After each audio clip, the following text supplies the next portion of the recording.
All right, hello everyone, and welcome to today's COVID-19 office hours. I'm Natalie Matthews from Apt Associates, and I'm just going to give a very brief introduction before we get into the content. So a couple of very brief reminders for all of us. One is that I assure you we are going to post the recording of today's webinar as well as slides. And the content from the chat and the Q&A, all of that will be posted to the page that's up there on the screen right now on the HUD Exchange. Please give us a couple business days, and we'll be sure to post that so that we can all see that information as soon as possible. And in terms of logistics, next slide, I just want to be very clear that all participants will remain muted for the duration of our time together today, but it's really important for all of us that these office hours are engaging and interactive, and the primary way that we try to do that is through the chat feature. So really encourage everyone to ask questions, talk with other participants, talk with the panelists in that chat feature. You can access the chat by clicking on the chat icon on your screen. It's highlighted in the red box right now. It just looks like a little message bubble. And if you click on that, please make sure that you click on all participants, because that will get to all of us that are here, panelists and attendees. And if you have any missed messages, they'll show up a little orange dot, and that'll let you know that you've got a message to read. We'll keep an eye on that chat throughout the course of the day, and we'll have plenty of time for questions and answers, and we'll look to that chat to give us a lot of the content for that. So with that, I'm going to turn things over to Norm Kuchar to kick off today's office hours. Norm? Thanks very much, Natalie. So today we have several great presenters. From HUD, you'll hear from myself, from some questions answered from Brett Esders, and you'll hear Marlisa Grogan. Emily Masitis is joining us from the Centers for Disease Control and Prevention. Barbara DePietro is joining us from the National Health for the Homeless Council. And Jesse Bazzano will be joining us from the Department of Veterans Affairs. So moving on to the agenda slide here, we're just really going to provide updates. CDC has some updates to their homelessness guidance. National Healthcare for the Homeless Council has some crisis response planning updates. VA had some updates as well, and we have some updates as well. So, and then we'll go into Q&A. So we should have a lot of time for Q&A today. So I know we generally don't get to answer all the questions, but hopefully today we can make a much larger dent in the questions. As Natalie mentioned, please just type them in the chat box. And if you could just make sure you have in the send to box, you have all participants to make sure that everyone can see those. With that, I am going to turn things over to Emily Masitis from the Centers for Disease Control and Prevention. Emily, take it away. Thanks so much. Hi, everyone. This is Emily Masitis at CDC with the homelessness unit here. So next slide. We are up to over 820,000 cases reported in the United States to CDC as of yesterday. These states that are in the darker colors have over 10,000 cases each. So we are still in the middle of this very large wave of cases, hoping that will start coming down soon. Next slide. So just as we've outlined before, we have guidance on our website related to sheltered and unsheltered homelessness, and I'm going to be focusing on an update that we made to our shelter and service provider guidance. Next slide. And then there is a landing page. This has been in a little bit of flux, over the past couple of weeks. There have been new resources put on there, and things kind of moved around. So check back to see if there's anything that you're looking for on there. It's just been laid out a little bit more clearly now. And next slide. So I do want to go through a little bit of this update that we made to our guidance. CDC's guidance is labeled as interim because it reflects the best knowledge at the time, and we update it whenever we have new knowledge, or if we have, if we want to make sure that it's clear what the intent behind it is. So the whole document has been revised for clarity. We put in more description of the whole community approach that I'm sure that many of you are very well aware of. And we outlined things in terms of facility layout and facility processes. We did some revisions with the understanding of, what we now know, which is that many people might be asymptomatically infected with COVID-19. And then we have a little bit more clarification on the wording around cloth face coverings and personal protective equipment by staff. Those had been included in the last update, but we can talk through a little bit more of that now. Next slide. So when we think about this information that we have now, where we know that there are people who are infected with COVID-19 that might not have any symptoms at the time that we're talking to them. This is really the basis of what our guidance has been based on all along, because we knew that there was some amount of asymptomatic infection, and we also knew that there could be people who had very mild forms of the disease. So the baseline assumption is that anyone could be infected. And that's what we want to work with. So we want to create ways that make physical distancing easier, like staggering meal services or having maximum occupancy limits for common rooms. And then we also want to think about this cloth face covering guidance. So guidance for the general public says that if you're in an area in public or with other people, you should be wearing a cloth face covering. So in a shelter situation, that means that at all times, staff should be wearing a cloth face covering. Clients, on the other hand, there are some times when they should not be wearing a cloth face covering. For example, of course, if they are eating or if they are sleeping. But if they're in a common area, they should wear a cloth face covering. Very important caveat, cloth face coverings are not for children under age 2. Please keep that in mind, or anyone that has trouble breathing or is unconscious or incapacitated or otherwise unable to remove the mask themselves. So keep those in mind. Next slide. And then we also just want to talk a little bit about, there's some updates to the language around assessing clients and staff for symptoms. People who do have symptoms may or may not have COVID-19, but we still want to make sure that they have a place that they can safely stay separated, isolated from others in the shelter or at an alternate site in coordination with local health authorities. These types of assessments could be facilitated by an on-site nurse or other clinical staff if you have them, with the recognition that you might not have those staff at your facility, in which case they can still be done by general staff. If someone is presenting with symptoms, they should wear a cloth face mask. This is a little bit of a moot point because everyone should be wearing cloth face masks anyways, but if they happen to not be wearing one, please make sure that they do. And then really the goal here is going to be facilitating access to care. So if they need medical care, this is going to be a good time to link them to that care, and then use your regular procedures to try to understand if the person needs emergency medical attention.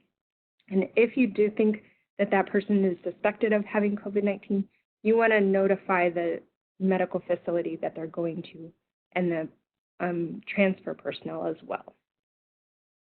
Those emergency signs are outlined on the left, but you're in general going to use your standard facility procedures for identifying an emergency. Next slide. And finally, we do have 2 reports that came out this week that outline some results of universal testing in Atlanta, Boston, San Francisco, and Seattle, and then also a more in-depth description of data coming out of Seattle. So those can be found at this website, Morbidity and Mortality Weekly Report. And I think that's all for me. I would be happy to answer any questions at the end. Great, thank you very much, Emily. Next, we're going to turn to Barbara DiPietro from the National Healthcare for the Homeless Council. And just remind everyone, if you have any questions for Emily or any topics you'd like to discuss on the call, please feel free to just post those in the chat section and send them to all participants so we all get to see them. So Barbara, take it away. Thanks, Norm. And so just really appreciate joining this conversation. I'm Barbara DePietro, the Senior Director of Policy at the National Healthcare for the Homeless Council. And we're just giving some response to how to operationalize or where we're seeing opportunities in the new interim CDC guidance that Emily just described. So Norm, if we could get the next slide. In just those 7 pages, I think there's a lot that is really exciting and an opportunity for us to really be building on what we've all been doing. And so in going deeper on describing the community coalition, what I see here is really bringing together the right partners locally so we can maximize everyone's expertise and particularly look at who has the legal authority to be making the decisions locally to then put in place the programs we know need to happen.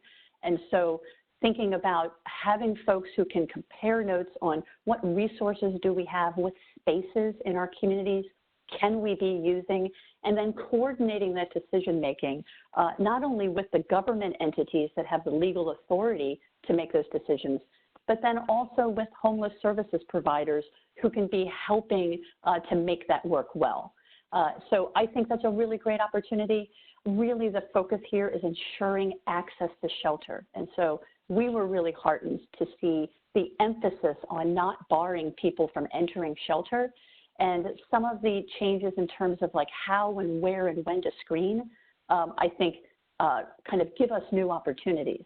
But in all of this, very specifically with that community partnership, looking at how are we identifying the appropriate spaces where people can go, what the appropriate services are while they're there, and who's the appropriate staff person to deliver that care in these new alternate care sites that are being established.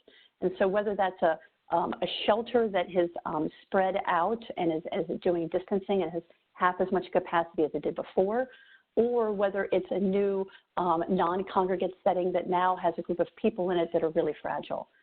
Thinking more intentionally in that group about what does that service package look like so we can be supporting folks and making sure that the programs that we're all working hard to stand up are really successful.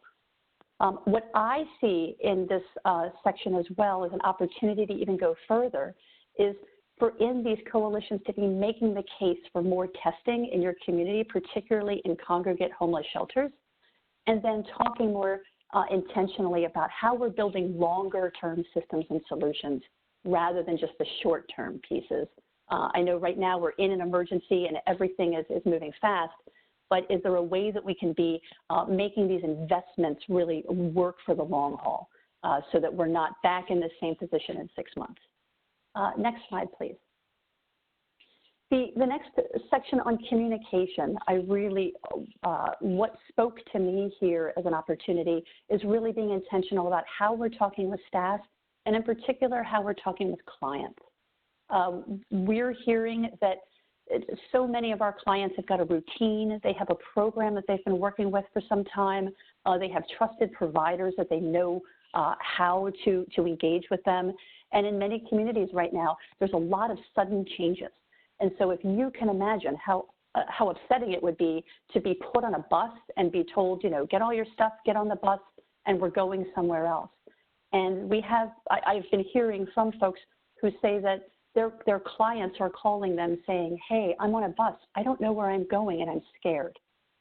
And so how can we be thinking about how we're telling clients, sharing that information about the decisions that are being made on where they're going to be staying, and then including our staff on that as well. I think we all know, anyone who works disaster or emergency preparedness knows that if people are cooperating, then there's a more efficient way that all of this decisions can be working, and a more efficient way that, that our programs can be put in place. We also know that we want to decrease confusion whenever possible, and whether that's with our partners or whether that's with the clients that we're serving, I think just thinking about making the implementation of all the decisions that we're making, these new programs and sites, those are going to be more effective if we're engaging the people that are going to be staying there so that everybody's on board with what's happening. And I think that'll lead to fewer escalating issues, fewer behavioral health issues, and fewer issues where people are very understandably confused and upset about a lot of decisions that are being made. I see this as an opportunity even to go further in how are we including the clients when possible in decision making.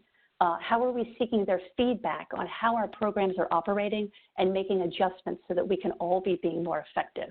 So I think all of us would want to be consulted on these decisions being made for us. So just trying to think through what that looks like for us. And that might mean standing in front of a large congregate setting and asking 100 men, hey, we're struggling to know which way to go here. We can do this type of programming or that type of programming. Do you have a preference? Can I get a show of hands? I mean, truly, like this is the kind of thing of just really engaging people and trying to figure out together. Next slide. There were also a number of staff considerations that were in the guidance, and I really think that this is important. So many of us are trying to work hard to support both our clients and our staff. Our staff are what are making this work right now. So making sure that they have the protections that they need. I think this guidance gives a lot of options for providers to think about what makes sense for them to protect their staff, expanding the flexibility on screening so that these are the things that work well for you. Where I see an opportunity to go further, and perhaps this is back with the community coalition, is thinking about how are we prioritizing shelters for the supplies and the PPE that are needed to be able to do the safety considerations that are outlined here. So I think a lot of that includes just some advocacy to make sure that homeless service providers and shelters are on that priority list. Next slide. And then finally, there was a lot of information about facility layout and the procedures that happen within the program.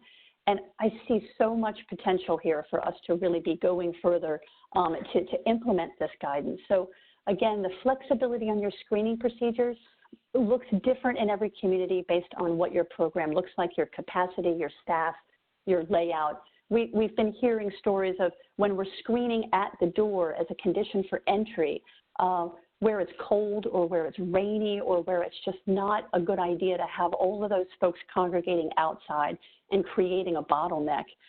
Now, given more information that we know about asymptomatic presentation and the spread, rethinking where that makes sense.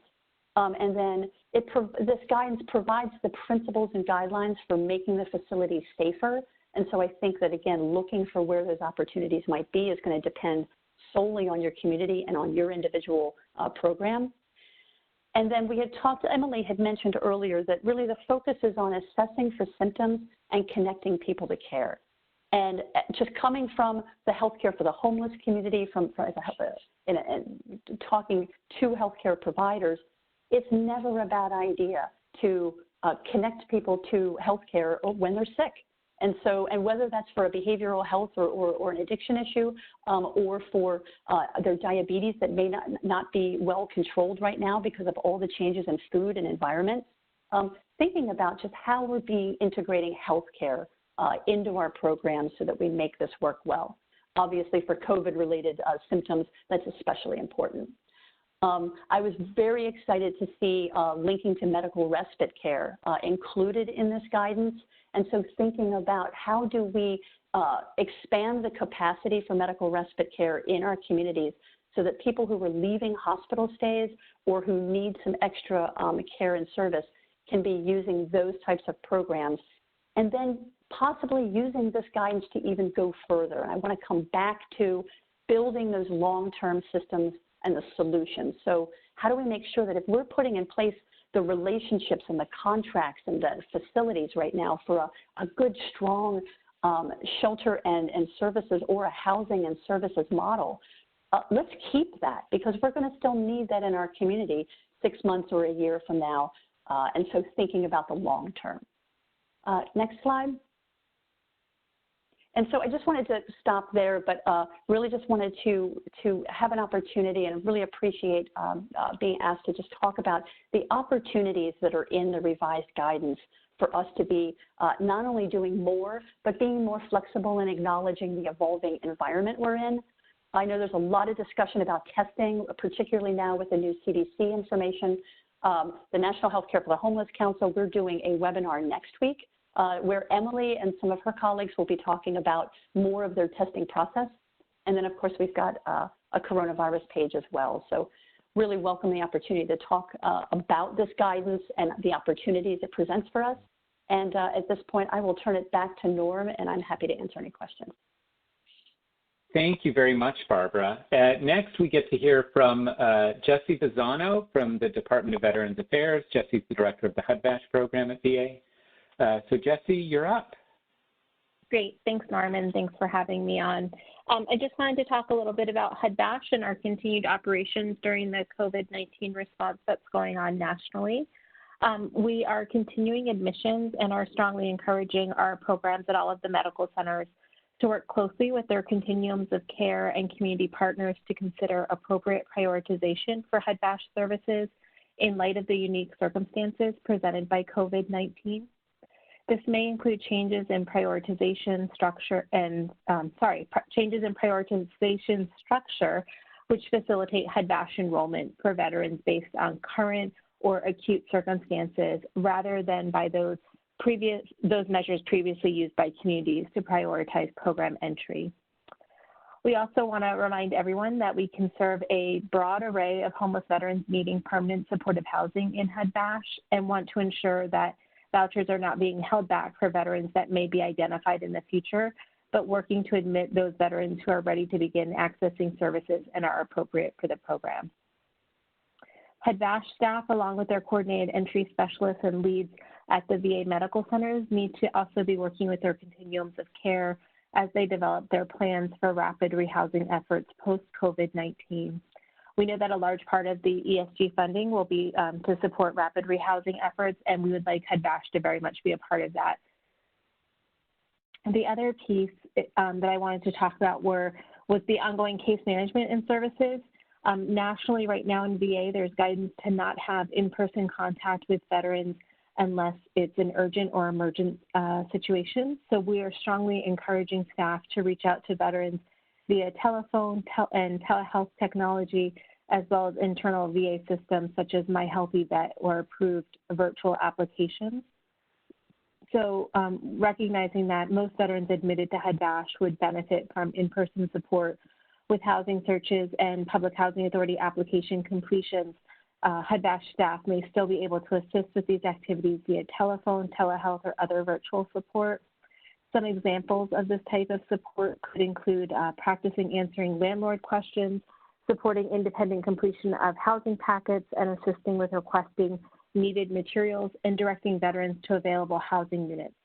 Staff may also be able to use mobile technology options to support veterans when they are visiting rental properties, whether that's in person or virtual.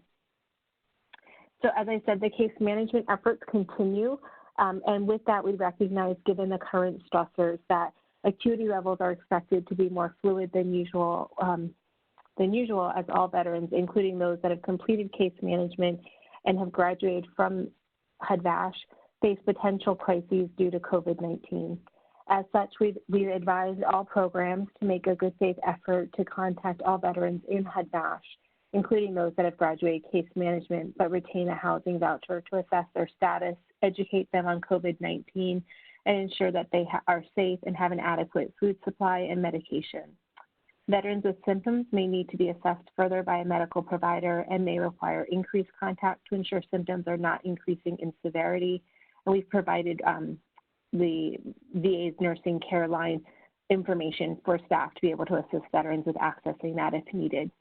Veterans may also need assistance with managing stress, anxiety, or loneliness, and addressing other psychosocial concerns or case management needs during this uncertain time. So we anticipate that frequency of contact during this time may differ than what's normally dictated by a veteran's phase of case management in HUD-VASH. And again, we are really encouraging that ongoing effort to connect with veterans, whether that's through the telephone or telehealth technology.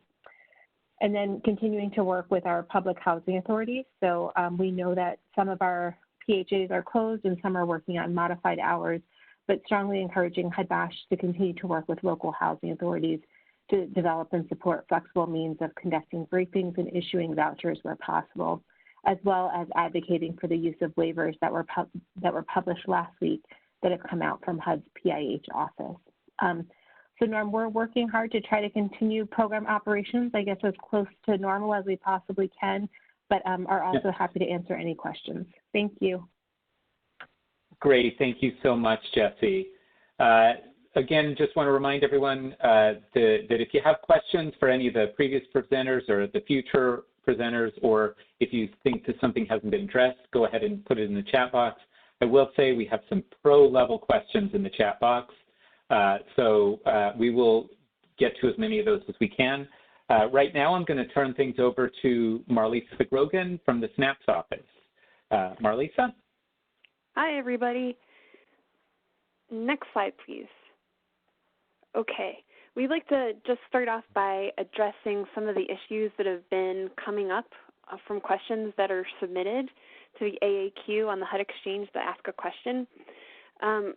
First, I just want to emphasize again that shelters are an essential resource in communities' response efforts to combat COVID-19. Keeping this lifeline open and operational is so critical. And continuing shelter operations in the midst of COVID-19 is challenging, to say the least, and shelter providers are sharing their concerns about the decisions that they're being faced with to keep their program participants and staff safe, and we're definitely hearing about that on the Ask a Question. But first and foremost, if you're aware of a suspected or confirmed outbreak within your shelter, you should contact public health immediately. They can provide guidance and assistance about the appropriate next steps to take.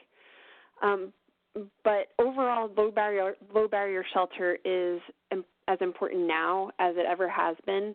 And for that, in line with that, HUD's recommending against establishing protocols that do things such as requiring medical clearances for shelter entry or program participants into other, or enrolling program participants into other homeless assistance projects. It's not a reasonable precondition of enrollment for a number of reasons, but some of those include the limitations of testing, and also because we're learning that people who are asymptomatic can be COVID positive. So requiring a medical clearance isn't really accomplishing the intent, and this is a very different situation from other outbreaks such as tuberculosis. So we want to draw that distinction. It's also crucial that homeless shelters don't exclude people who are having symptoms or who have tested positive for COVID-19 without a plan for where they can safely relocate. If you just think about the next step, if they're turned away from the shelter, they're in an unsheltered setting and are disconnected from services, from shelter, from any sort of follow-up with medical care. So you can see how that's problematic and dangerous, not only for the individual but for the community.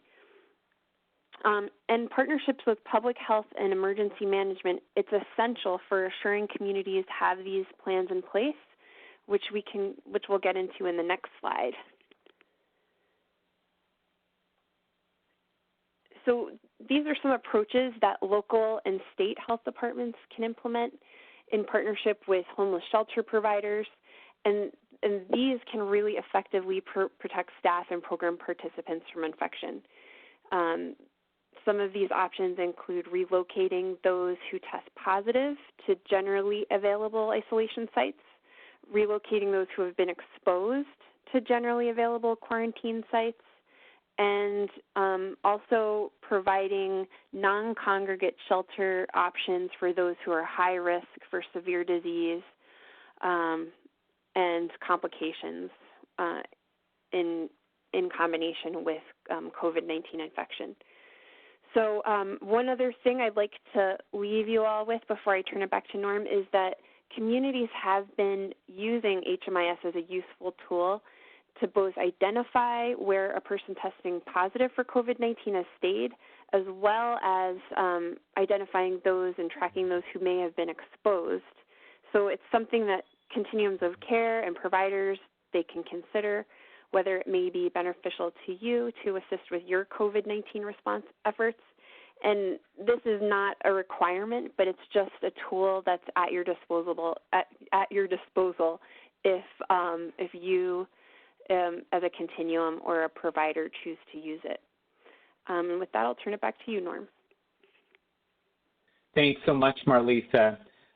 So I want to talk a little bit about CARES Act funding and rehousing strategies. So we've all been very focused, rightly so, on preventing and mitigating the spread of COVID and caring for people experiencing homelessness. But at the same time, the CARES Act was also passed to help ensure that those individuals who were in congregate shelter, in unsheltered locations, who had moved into non-congregate shelter, or who were affected by the economic impact from COVID, there's funding to help ensure that they don't move back to the streets, that they get into permanent housing. So I want to talk a little bit about that. We will have a lot of materials starting over the next couple weeks. We will start putting out a lot more material on the rehousing aspect of our COVID response. So I want people to be aware of that, but also want to just sort of hit on some of the key elements and the key messages around starting up a rehousing strategy. And I understand that many of you have already started and are well underway, which is great. But one really important aspect of this is that the public health crisis is still going on, and people in unsheltered locations and congregate shelters are still at risk. They are at risk for themselves, and they're at risk for continuing to spread COVID. Everything we can do to help them move into permanent housing as quickly as possible is going to help with the public health situation in the short, medium, and long term. So it is really important to start thinking about and start planning for how are we going to house people out of congregate shelters, house them out of unsheltered locations. At the same time, many people have been moved to non-congregate shelters like hotels or dorm rooms. And it is the ESG CARES Act funding can be used to help them move from those hotels to permanent housing options rather than having to go back to a congregate setting, back to unsheltered homelessness. So while they're in those non-congregate shelters and as you're standing up those operations, it's worth coming up with your plan of operations for ensuring that they move from those hotels, from those dorm rooms into permanent housing units. At the same time, the funds can be used for prevention. Prevention is going to be very sort of complicated and challenging because there is a lot of money in the CARES Act for different aspects of income support, of eviction moratoriums, and of just generally trying to prevent homelessness and support people. So one of the things we're strongly encouraging people to do as they work on their prevention is to start reaching out to the other sectors and other resources that the CARES Act provided and coordinating strategies. And then one of the big bottlenecks we're going to see as we start working on rehousing strategies is that we need housing units and we need landlords and we need property owners. So it's worth starting to engage property owners and landlords right away. I think there's a win-win proposition here. Many landlords are very concerned about the stability of income in their units and making sure their units are filled. And ESG coronavirus funds can certainly be used to pay people's rent. So there's a win-win proposition there, and we strongly encourage everyone to start that outreach, start engaging landlords, educate them about the program, how it works if they haven't done it before, and start putting those systems into place. So moving on to the next slide, I want to talk a little bit about some other things to work through as you're doing your planning for implementing rehousing strategies. One is it's really important, and I think a lot of communities have started work on this, but it's really important to focus on where the inequities are in the current response, both to COVID and the homelessness response system. So analyze your, whether it's HMIS data or other data sources, identify where the inequities are, and try to target your first ESG resources to those areas. Make sure that as you're working on distributing, if you're an ESG recipient and you're responsible for distributing funds to nonprofit organizations, for example, or if you're a foundation or a state or local government and you're distributing funds, make sure that you are identifying providers and prioritizing them for funding when they have expertise in serving underserved populations. And also make sure one of the best strategies we've learned about ensuring a good rehousing effort is that you're tracking housing placements and you're tracking some basic information about who is getting housed, including trying to identify any disparities or any other kinds of anomalies you see, but just trying to make sure you are tracking how many people you're housing and building community support for making that number go up and up and up is really incredibly vital. So lastly, I want to talk about sort of the priorities now, and move to the next slide if we could. So we've said this repeatedly, and I just keep wanting to sort of repeat it. I guess that's what saying something repeatedly means, but we completely understand that your number one priority right now is responding to COVID, and that we 100% support that. We know that people are, concerned about their performance, their requirements like monitoring subrecipients, holding governance meetings, all that kind of stuff, and we completely understand setting that aside for a minute while you respond to COVID and while you implement your rehousing strategies.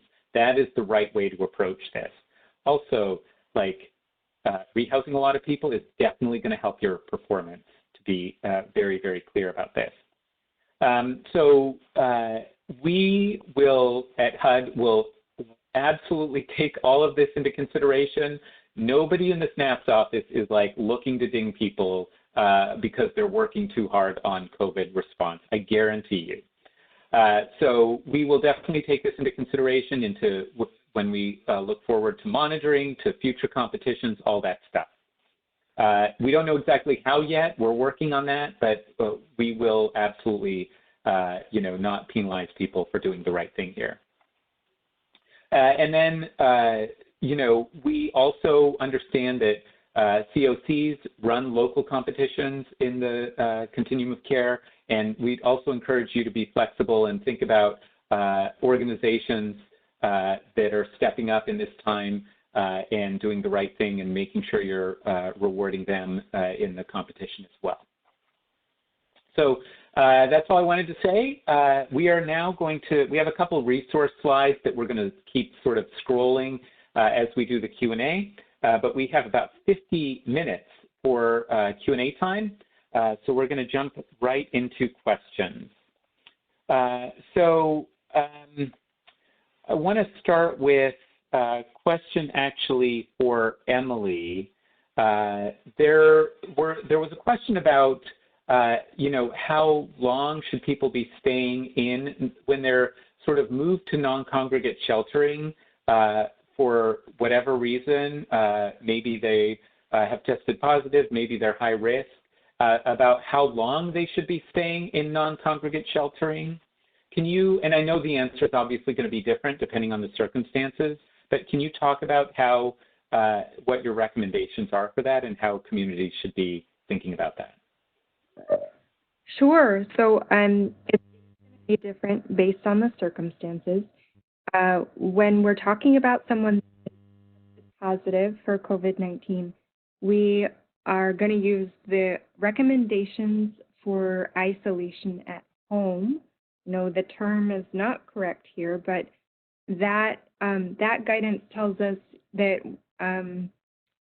that isolation should continue until at least 7 days after the positive test and at least 3 days after the resolution of fever and other symptoms. There are also test-based methods that can be used with using negative tests that can be found on the website, and I can certainly send that link out. So that's the basis of what we use for isolation for everyone. So everyone in the population that's not hospitalized for COVID positive. So for quarantine, on the other hand, is 14 days. So if someone is in non-congregate housing because they've been exposed to someone that was COVID positive, that's still going to be 14 days.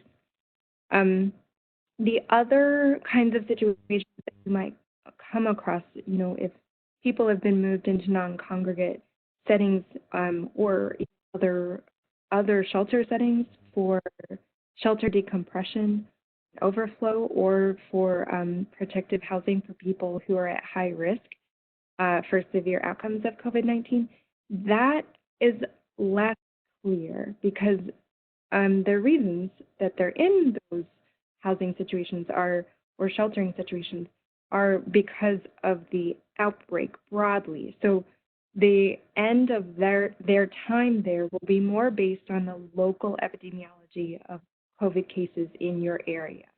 So that decision is going to be more fluid and very much dependent on what's happening in the community.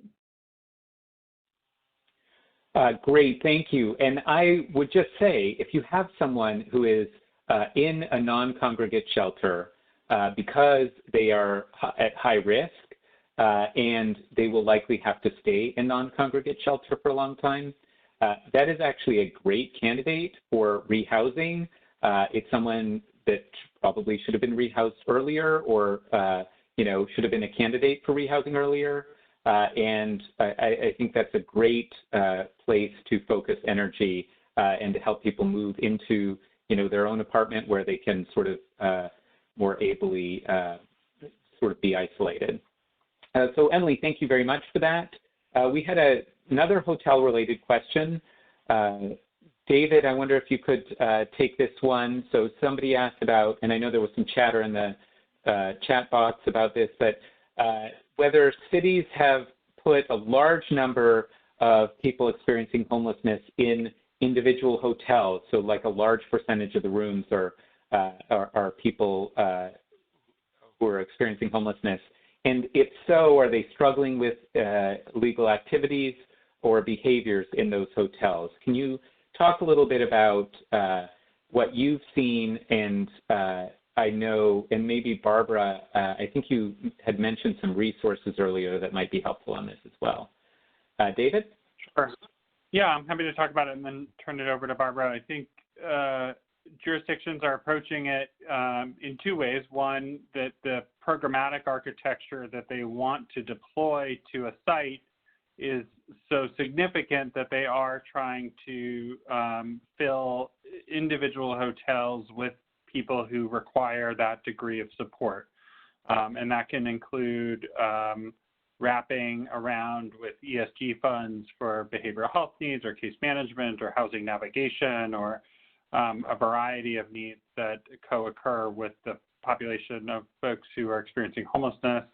And then the other version is, of course, where we have folks who are being distributed among hotel rooms that are available to anybody who is unable to find a safe space to quarantine. And that can be, people in households with members of the household who are elderly or have special immune conditions or other efforts. So we really are seeing both models used. I know that we have several of our larger cities looking at the unique nature of severe behavioral health challenges and how to manage that in the context of COVID-19. And I think we're trying to gather some resources to share in the next week or so around that in particular.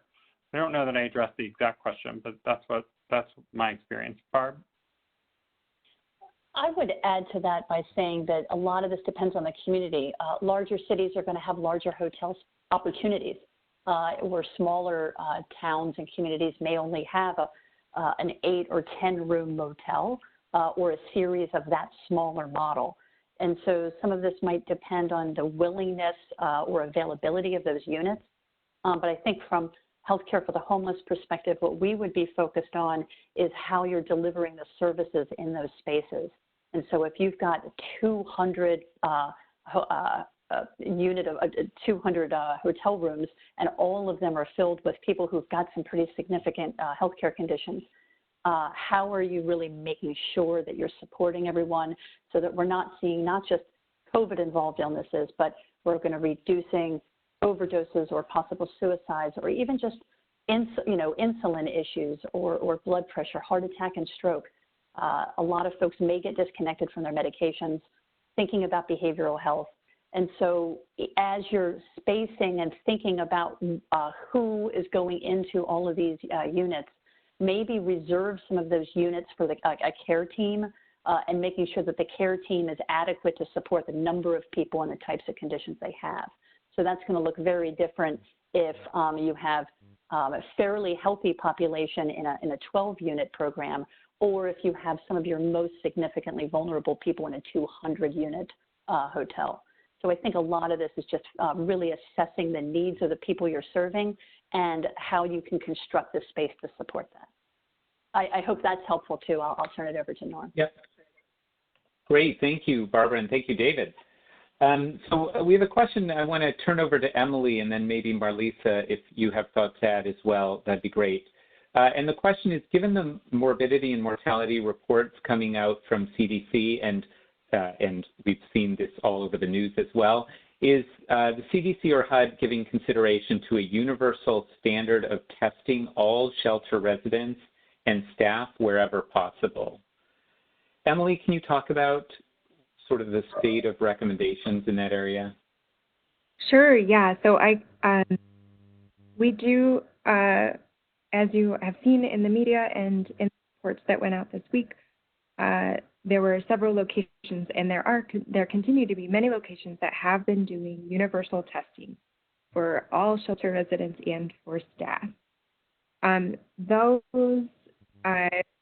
Those testing events, in some circumstances, have really shown that there's been a high number of people who have been infected, largely asymptomatically. Some testing events have shown much lower proportions of people infected, but have still shown that there are people infected in various shelters.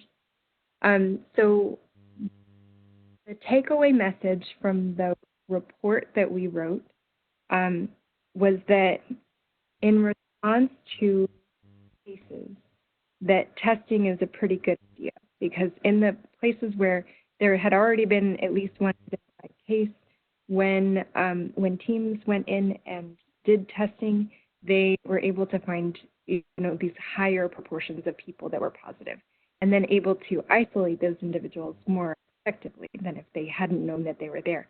In the places where, so in it was proactive testing that happened. And here, at least, we did not see the levels of the high proportions of people who were positive.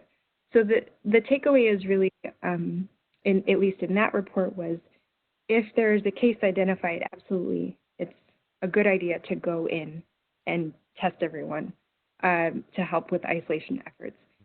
If there hasn't been a case, it's still a good idea to consider doing universal testing prior to cases being identified, because it can help proactively identify cases if there's capacity. So that's really, really dependent on whether or not there's capacity. And for the most part, we're talking here in terms of who would be doing this. We're talking about if there's a case, it would be the department who would come in and help to do an investigation and might offer testing. When it comes to proactive testing, it might be the health department that would do that.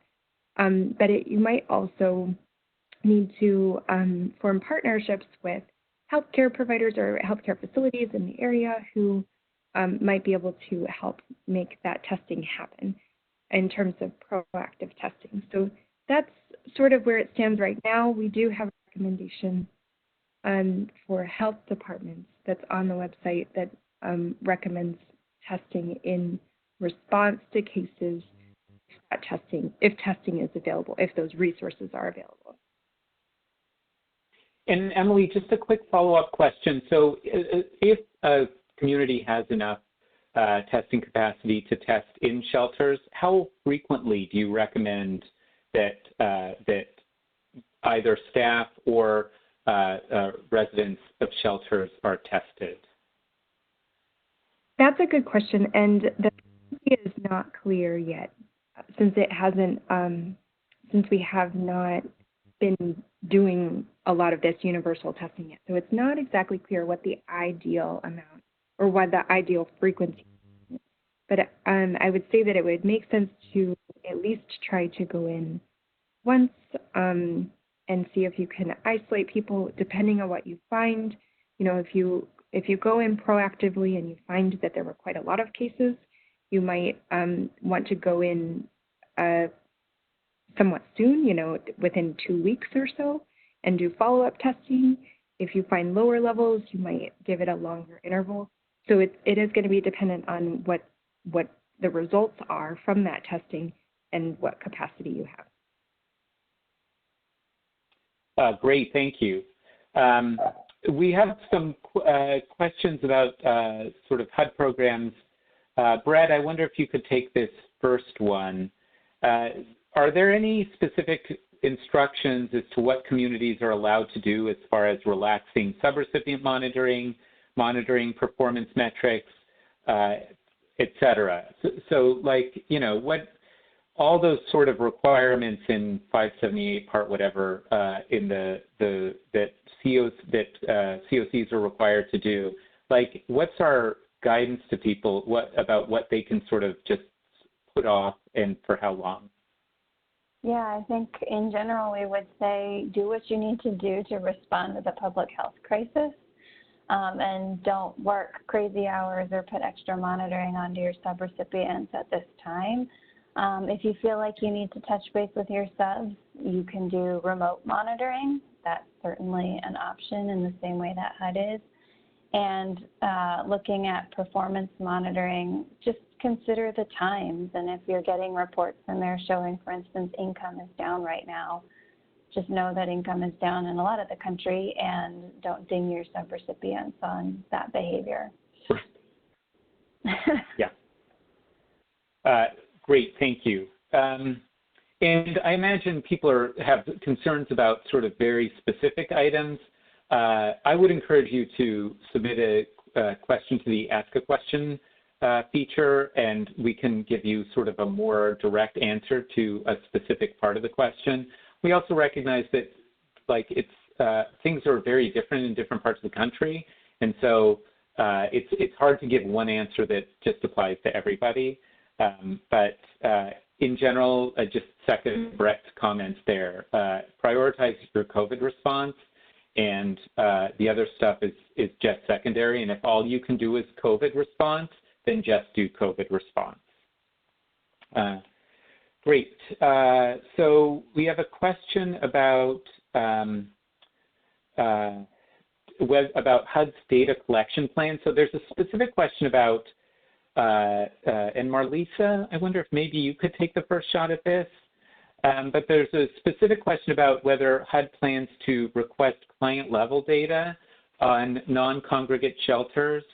But I think probably what people want to know is what are we what are we going to expect as far as data collection more generally? Is there anything you can say about that? And I realize we can't give a complete answer quite yet. Right, and this would really center around what you're using ESG funds, or that's at least the perspective that I'm taking at the moment. But we're not dramatically expecting to dramatically change reporting requirements. And I think that the idea, or the intent at least, would be to keep changes to a minimum while making sure that we're meeting all reporting requirements that we have to. But just I think what probably cuts to the center of the question is hotel motel. So if you're using ESG funds to house people, or I'm sorry, to shelter people in hotels or motels, then that's something that you know, we're already reporting on. So it's likely going to be really consistent with the type of reporting that recipients are already doing for CAPER. Great, thank you. And the next question is about coordinated entry, and I think I'm going to hand this over to Brett to take a first crack at it. But and there's been a lot of conversation about coordinated entry. By the way, if anyone has like policies and procedures that are COVID related for their coordinated entry, if you wouldn't mind sharing with everybody, there's clearly a great desire to have to be able to see those. But Brett, can you talk about why would someone need to change their coordinated entry policies? Would they need to change their written standards? And what would the goal of that be? Yep. Well, there's a whole bunch of new resources coming online. So you're going to have to update your written standards to account for the new resources that are coming online for rapid rehousing and homelessness prevention particularly. But also, this is really what coordinated entry is meant to do. It's meant to be able to turn on a dime and reprioritize people based on what's going on in your community. And people might be experiencing different vulnerabilities now that COVID-19 is out and about in the community, and how it might be interacting with their health. So we would encourage you, and this also allows you to think of coordinated entry in a way where you don't have to assess every single person for their individual characteristics, that some people might come with community characteristics, community-wide vulnerabilities, so that you can think of people in sort of tranches and prioritize them that way. I'm sure you have more to add, Norm, but that's why I think coordinated entry your policies could be updated right now. Yeah, and you guessed right. I do have a couple things to add. So, like, you know, the purpose of coordinated entry is to help sort of prioritize resources. If your community has enough ESG funding to, for example, house everyone out of congregate shelters, and that's your plan, then you don't really need to, like, your assessment is that they're in a congregate shelter, right? And you're going to try to rapidly rehouse them. And that's all you need to do. It doesn't have to be super complicated. You don't have to learn everything about a person. And you don't have to sort of go through this very fine-grained triage process unless there's some sort of specific need to do that. I think one thing a lot of communities are probably going to end up doing is sort of shifting their prioritization for rapid rehousing to be much broader and to be much simpler. And like Brett was saying, that, you know, you can sort of identify some very broad, simple characteristics like people in congregate shelter or people who are unsheltered as these as sort of prioritization criteria, and just go from there. You want to document it just so we have a record of that, and it doesn't look like somebody just randomly decided they were going to change course. But you know, keep it sort of simple and straightforward, and you'll be in great shape. So thank you very much, Brett. So we've had a couple questions about the timeline for when ESG-CV funds will be available, and will they be distributed through IDIS like regular ESG? So Marlisa, I wonder if you can talk about just how the whole process works. Who's getting the money? And then what do they do with, like, what do they have to do? And then when can people expect to actually be able to, you know, receive reimbursement or, you know, draw down funds, depending on if they're a recipient or subrecipient, from the ESG-CV funds? We're going to be following the typical process that ESG recipients are used to. So we are going to have two separate grant agreements, one for fiscal year 2020 and a separate one for ESG CV funds. Those are getting uploaded to SharePoint as we speak. And then after your substantial amendment gets submitted through the system and your field office completes the review, then you'll be able to go to grant agreement. And once your grant agreement is executed, you'll be able to follow the same, access your funding through IDIS as you typically do. So we're not changing any of that. And we're working on guidance to walk everyone through the specific steps in IDIS for substantial amendment submission. But right now, just in taking a look at where recipients are in the consolidated planning process and their timelines, it looks like the easiest administratively is going to be to do a substantial amendment to your 2019 action plan and going from there. But please stay tuned for just checklists or actually just a step-by-step guide for what you can do in IDIS to get your substantial amendment moving and go from there. Okay, so Marlisa, you said a bunch of stuff that will be very familiar to ESG recipients, but maybe not familiar to people who aren't ESG recipients or haven't typically gotten ESG funding. So first of all, IDIS is sort of the system that people manage their ESG grants through, Integrated Disbursement Information System. Did I get that right? That's right, yep. Oh, wow. So then you talked about updating their action plan, a substantial amendment. So how long does that typically take for a recipient to do? Well, we are going through the actual screens in the Econ Planning Suite to pinpoint exactly what you'll need to do, and we're trying to make this as minimal as possible, and we're also going to be working with field office staff so that the review process is just as streamlined as it possibly can be. So you'll know in the short term what needs to happen just to be able to get the substantial amendment in place. But it can be, without going into a lot of detail, for ESG, CARES Act funding is not subject to citizen participation or a public comment period. So it is possible to just immediately, once the field office completes their review of your substantial amendment, to move forward. ESG recipients just need to make sure that they're putting the substantial amendment information that it's posted on their website. So there is not there's not a 30-day public comment period. There's not a 5-day public comment period. So and we're also working with field office staff to pinpoint the timeline for field office review to try to cut down on that time frame as well. And so what are we shooting for on the field office review time? Are we talking about several months or no? What are we talking? We're shooting for days. So okay. Days as opposed to weeks, and should be able to,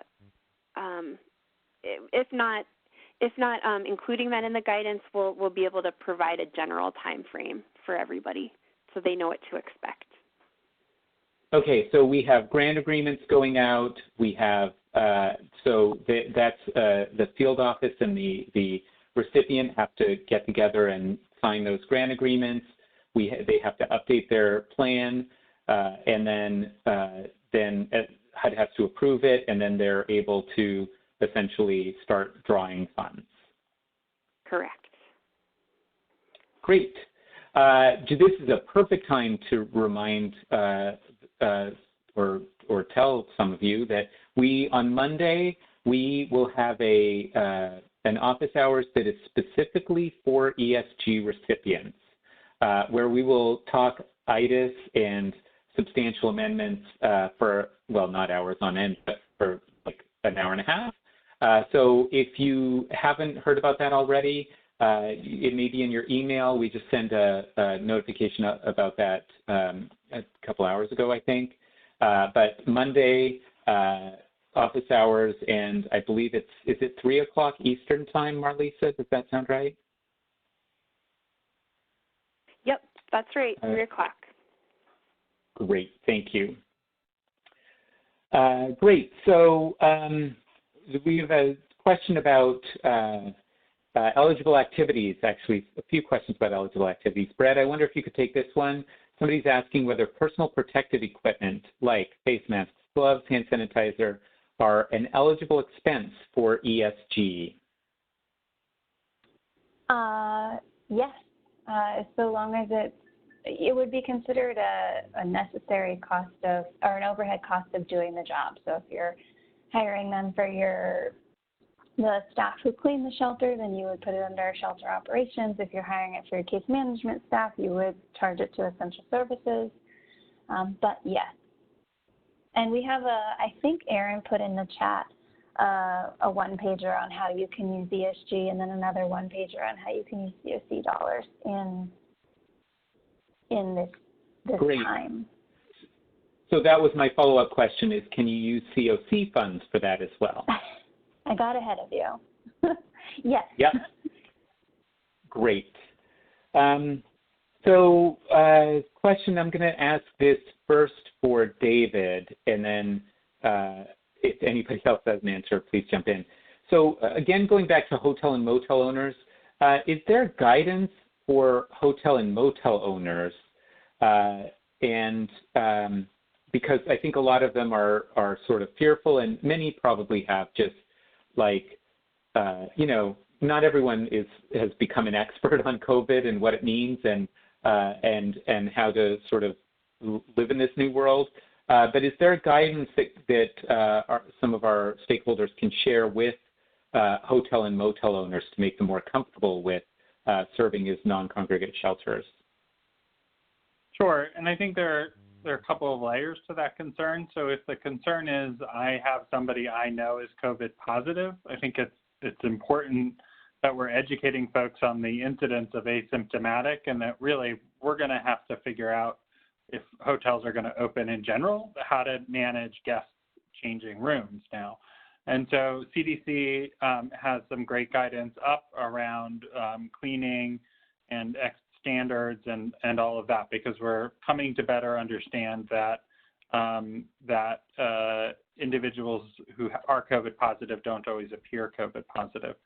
If the layer of the concern is more about individuals experiencing homelessness and a bias or concern that there's going to be special damage to the room or some special risk that's involved in terms of the physical space, I think many of the state agreements, the master lease agreements that I've seen, incorporate language that clearly says the hotel needs to be returned to the owner in the condition at which it was received. And that's an expected cost of this, that anytime we leverage properties like this for emergencies, whether it's a convention center or a gymnasium, there is repair that has to be done. These buildings were not built to do these things. They're not fit for purpose. So we know there are changes and there are costs associated with bringing them back.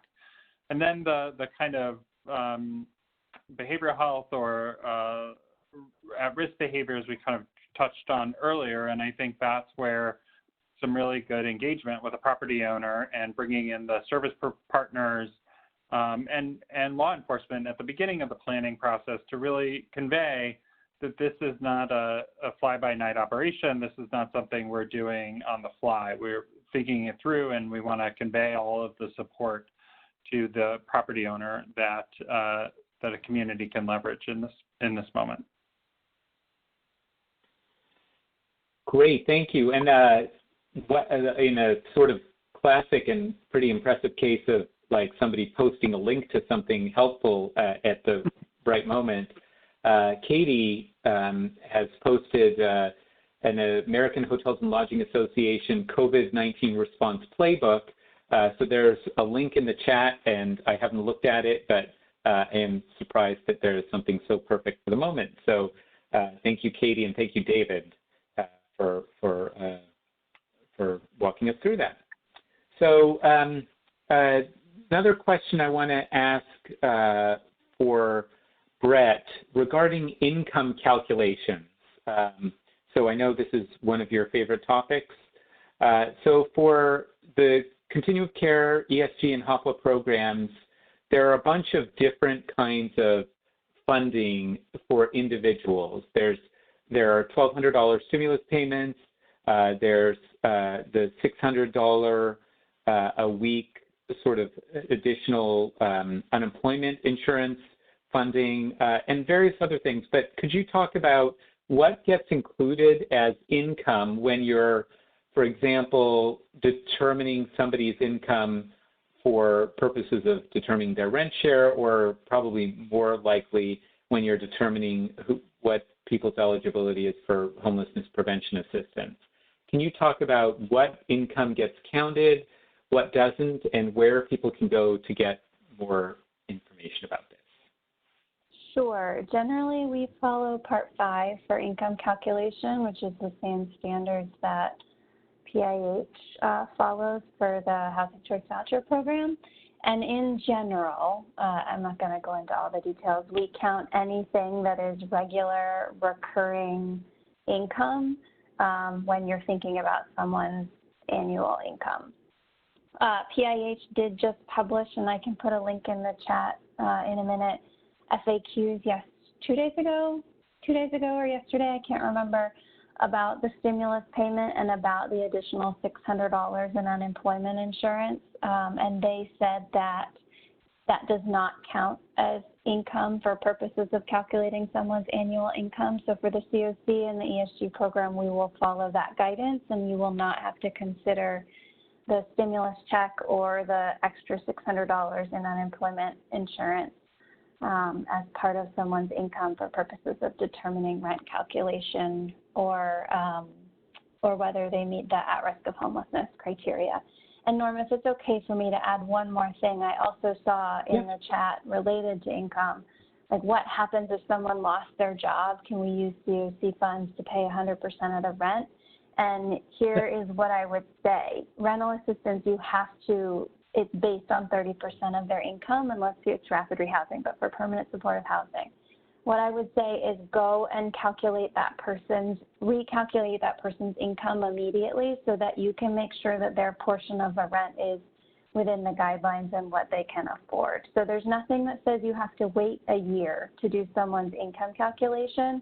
It just says that you have to do it every year. So if someone's income declines right now, go ahead and reevaluate their income and then adjust their rent payment accordingly.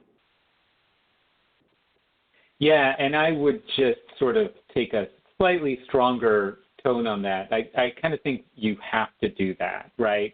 If you know that someone's lost their income, you really, have to sort of do that income recalculation as soon as possible. So thank you for that. Emily, I have a question and about reinfections here, and so hopefully this is something you can answer. I have a hard time telling like what's an easy question or what's impossible to answer, but the question is, does the CDC have information on COVID reinfections and people who were COVID positive, then either were asymptomatic or recovered? Do they become sick again? Like, is it possible that they get reinfected? Should we be sort of taking these kinds of things into account? What's the state of knowledge about this? Sure. So this is the area where the knowledge is evolving. There aren't data right now concerning the possibility of reinfection after recovery. There is viral shedding that continue even after the resolution of symptoms, and it can go on for a couple of days to a couple of weeks. But the viral detection of viral RNA, it doesn't necessarily mean that that's is infectious anymore. So it does make it a little bit complicated to use testing as a means of determining whether or not the person is still infectious. So it is a sort of a complicated area. And there are some of these reports that come out of South Korea or Japan or China that have talked about reinfection. But at this point right now, we do think that on the whole, reinfection does not seem to be something that is occurring, rather just this continuation of detection of viral RNA. Great, thank you. So we have some other questions about ESG and COC funding. We have a question about waivers. Marlisa, I wonder if you could take this question really quickly. It's just, you know, there's a mega waiver out there that has some different waiver opportunities for ESG. Do those waivers apply to CARES Act funding? They do not currently apply to CARES Act funding, no. So that is the correct answer. However, that is definitely something we're working on. So I just wanted to give everyone a heads up that it's definitely something we're working on. So, you know, that answer may change in the future. General question about organizations receiving payroll protection loans and such. So Brett, I wonder if you could take this one. So we have organizations that are getting, nonprofit organizations that are getting assistance or loans through the payroll protection program. And so that can pay for certain costs, but then can they sort of take that into account and shift around their ESG funding or their COC funding so that they can sort of leverage those costs better, right? So if they get a bunch of PPP money for case that they can take case managers for, maybe they shift some money to rental assistance to be able to serve more people. So can you talk about whether that's possible, whether it's a good idea? And the follow-up question is going to be, can that count as match? Can I punt this one back to you? I don't think I know the answer to all of that right now. Sure. So what was the question again? So if you are getting money from another resource, and this applies to the payroll protection program, actually it applies to any other resource. If you see an opportunity to then shift around your grant money to serve more people, you should absolutely do it, right? If it means, if you got, like, I don't know, somebody randomly gave you money for case management, shifting money to rental assistance to serve more people, absolutely. If you sort of were able to tap into some rental assistance money and you want to do the opposite, absolutely. We are very, very supportive of, and we very much think you should make changes to your grants to be able to take full advantage of any money you have. The question about match, though, is the issue is I don't think we have enough information about the PPP program to be able to be sure whether it can count as match, but that's something we can take back and take a look at.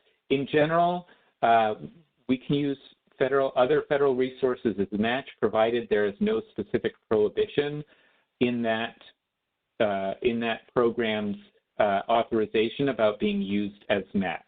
So we just have not had a chance to research this, so we will definitely follow up and get an answer to everyone in the future.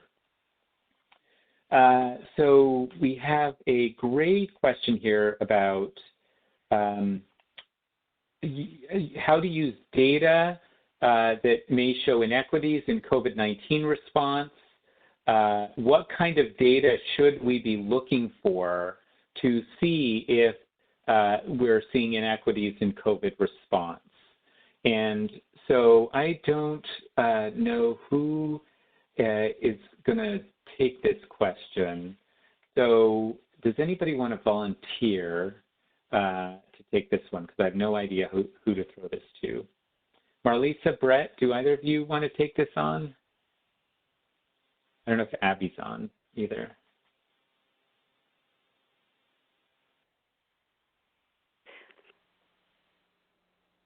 This is Emily. I could maybe speak to that from CDC side. Please, sure. That would be fantastic. Thank you.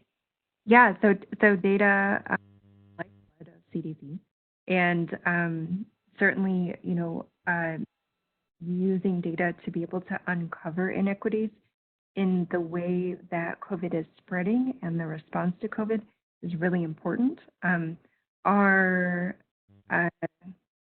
My team within COVID response is specifically working on a variety of high-risk populations and working on making sure that data are collected for race and ethnic minorities, immigrants and refugees.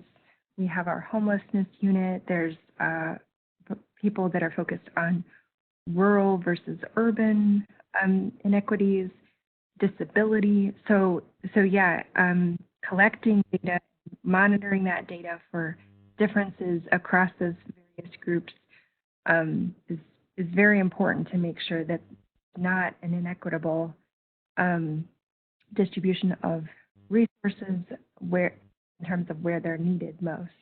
So yeah, from CDC side, monitoring that information is really important. I would say that on the local side, that's really important as well. So, making sure that your local leaders are able to collect the information that they need to make sure that they're able to see disparities if they're occurring is really important. And I can add from the HUD side that we are working on additional materials and information that will help recipients use that data and keep the disproportionate impact to certain groups within communities in mind when they're making their ESG investments, as well as changes that can be made to coordinated entry systems to also account for those disparities. So something that that we're working on right now to be able to provide to COCs and recipients in the short term. And I think in the meantime, we would encourage you to look at your own data broken down by race and make sure that you aren't having any access disparities when you move into the rehousing portion if you haven't already, or if you have moved there, making sure there, again, no access and no differences in performance between populations and break it down that way. Great, thank you. So we have a lot of questions that have been answered in the chat. I know that several people have been putting instructions in the chat box for how to sort of copy and paste all that information so you have it available to you. I'm not sure I remember seeing an answer to this question. So Brett, I wonder if you could take this one about people who are in permanent supportive housing programs. They can be gone for 90 days and the project can keep the unit open for them. But given all this, it's possible that people might be in hotels for more than 90 days. Can you talk about, well, what should people do then? Are they still going to be eligible to go back to their unit, or how's that going to work? Yeah, hotels, our guidance is when somebody is institutionalized, so you can hold a unit for 90 days when someone is in a hospital or in jail. And there are certainly some flexibilities there in terms of being able to hold the unit and not just use grant funds. But hotels aren't considered. So I would at this point push you back to your own local policies for how long you can hold a unit vacant for somebody, and encourage you to have special policies during this time that allow for longer lengths of stay. Yeah, and to be clear here, I think the scenario is where you have a family that's in a permanent supportive housing unit and somebody is sort of being isolated from the rest of the members of their family, and that person may have been the individual who is eligible for the permanent supportive housing. But Brett, we've answered this question as well. Could you remember what the answer to this question is about when the PSH unit for the additional family members and how long they can stay? Yep. So if somebody is institutionalized then for a longer period of time than 90 days, then you can hold the unit or you can continue to assist the family until the end of the lease. Great, thank you. So we are quickly coming up to the end of our time here. I'm going to take one more question here. We have a question about, David, I wonder if you could take this question about paying for sort of supportive services in hotels. So not the actual leasing costs of the hotels, but we know people continue to need various supportive services. Can you talk about what resources? So ESG is obviously a resource, and people can qualify for different kinds of Medicaid. What other resources are there out there for people? And what do you suggest? Where do you suggest people start looking for those things? Sure.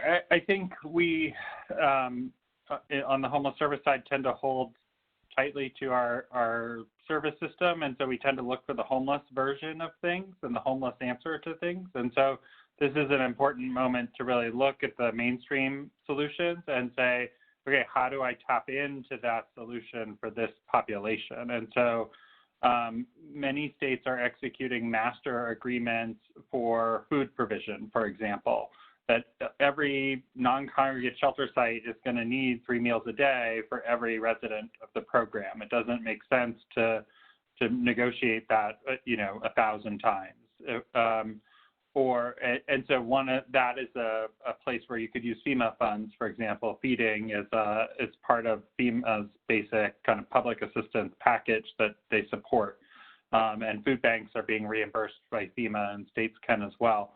You mentioned Medicaid for mental health care, behavioral health services, and other health services. I think we're also seeing other programs be tapped in these moments. So we have, lots of other types of funding from HUD that are coming into play in the near term, and those will get clearer, whether they're CDBG or HAPWA or different resources outside of those. And then looking at HHS and CSBG funding and other elements to really understand that we need to find sustainable funding while we figure out how to move these folks on from the hotels into permanent housing, ideally. So sustainability is key.